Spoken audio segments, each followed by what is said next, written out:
si Kobo ini berada di daerah Ujung Gading, yaitu di Kecamatan Lembah Melintang, Kabupaten Pasaman Barat.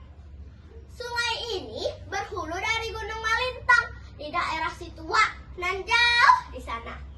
Sungai Sikobo merupakan salah satu sungai terbesar yang berada di Kecamatan Lembah Melintang. Selayaknya sungai yang mengalir dari daerah pegunungan, aliran airnya yang begitu jernih, bersih, dan sangatlah sejuk, mengalir di bawah jembatan gantung yang merupakan peninggalan sejarah yang sangat berharga bagi kita semua. Sebagian besar, bahkan hampir seluruh penduduk yang berdomisili di daerah pinggiran sungai memanfaatkan sungai ini untuk memenuhi kebutuhan sehari-hari seperti mencuci, mandi, bahkan mengambil pasir, batu, ataupun mencari ikan. Karena sungai ini diberkahi dengan ikan yang melimpah, sebagian penduduk ada yang bekerja sebagai pencari ikan.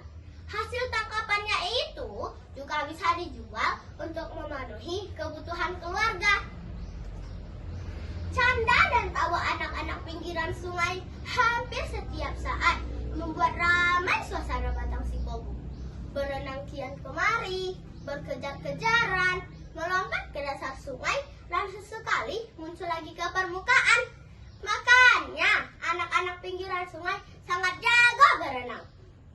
Pada zaman dahulu, Sungai Sikobo yang berada di Kecamatan Lembah Melintang bermuara ke daerah Sikobo, yaitu yang berada di Kecamatan Kotobalingka. Namun, pada akhirnya sungai ini bermuara ke Air Banyis, Kecamatan Sungai Beremas. Nah, teman-teman, penasaran gak kenapa sungai ini muaranya pindah ke Air Banyis? Mau tahu kan teman-teman? Begini kisahnya. Alkisah pada zaman dahulu kala, di daerah Gunung Koto Tinggi tinggallah sekelompok penduduk. Namun, karena diserang penyakit yang berbahaya, penduduk tersebut pindah ke daerah Pancuran. Karena satu dan lain hal, penduduk kembali memutuskan untuk pindah lagi ke daerah Sikobo yang berada di pinggiran pantai. Dengan rasa kebersamaan dan semangat gotong royong, mereka kembali membangun pemukiman yang baru.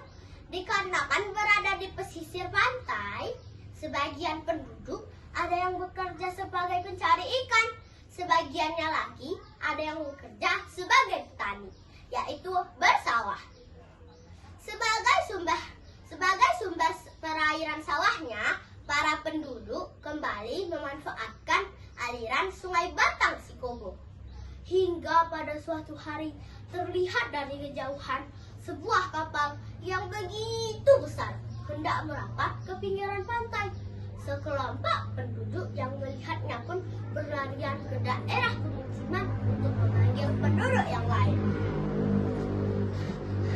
Oi, lihat kampung! Ai, lagu kapal godang tibo, kapal godang merah kata Bilawi. Teriak seorang pemuda. Mendengar teriakan pemuda tersebut, mereka pun berlarian ke pinggir pantai.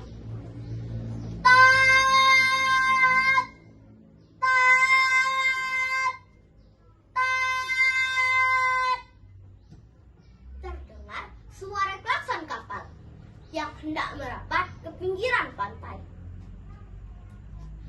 Tak lama kemudian, turunlah seorang lelaki tua yang disebut Rajo Banjanggui Ameh.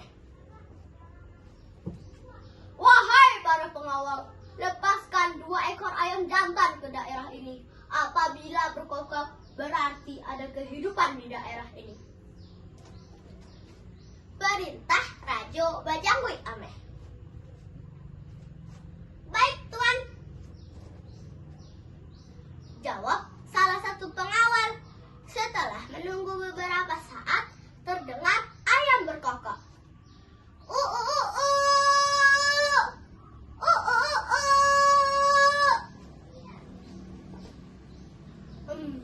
Ayo kita semua turun Karena menurut ramalan saya, kita bisa hidup sejahtera di sini.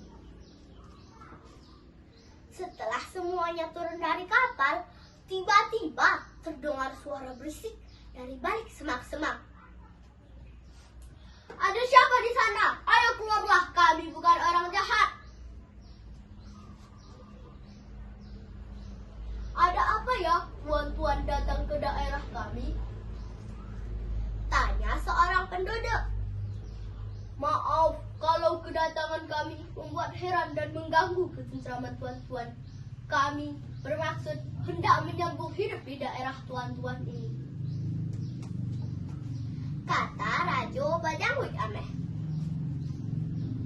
Kalau memang kedatangan tuan-tuan ingin mencari rezeki di sini, marilah kita bersama-sama membangun daerah ini, jawab para penduduk. Semenjak saat itu, penduduk Sikobo semakin ramai. Mereka hidup rukun dan damai tanpa ada membedakan asal-usul ataupun bahasa. Hingga pada suatu ketika, ketentraman itu terganggu dengan kedatangan seorang lelaki tua kumal bertatih-tatih menggunakan sebuah tongkat menuju ke daerah perkampungan. Sekelompok pemuda berbisik-bisik melihat Pak Tua itu mendatangi mereka. Bolehkah aku meminta secangkir air minum? Tanya Pak Tua. Wahai Pak Tua Kumal, tentu tidak ada secangkir air minum untukmu. Pergi, pergi, pergi, jawab seorang pemuda. Kalau memang secangkir air minum pun tidak dapat diminta di sini, kalian akan merasakan kesulitan air. Akan aku pindahkan aliran sungai Batang Sikobo ini menuju ke air Bangis. Teriak Pak Tua itu sambil menarik tongkatnya dari aliran sungai Batang Sikobo menuju ke air Bangis. Sejak saat itu, Muaro Batang Sikobo berpindah ke air Bangis. Adapun pesan moral yang dapat kita ambil dari cerita ini adalah: yang pertama, gunakan sumber daya alam dengan baik. Yang kedua, tidak boleh berperilaku kikir dan kasar terhadap siapapun, karena orang yang berperilaku kikir dan kasar akan mendapatkan ganjarannya. Yang ketiga, berperilaku sopan terhadap siapapun. Demikian kisah Muaro Batang Sikobo. Semoga kita semua dapat mengambil hikmah dari cerita ini.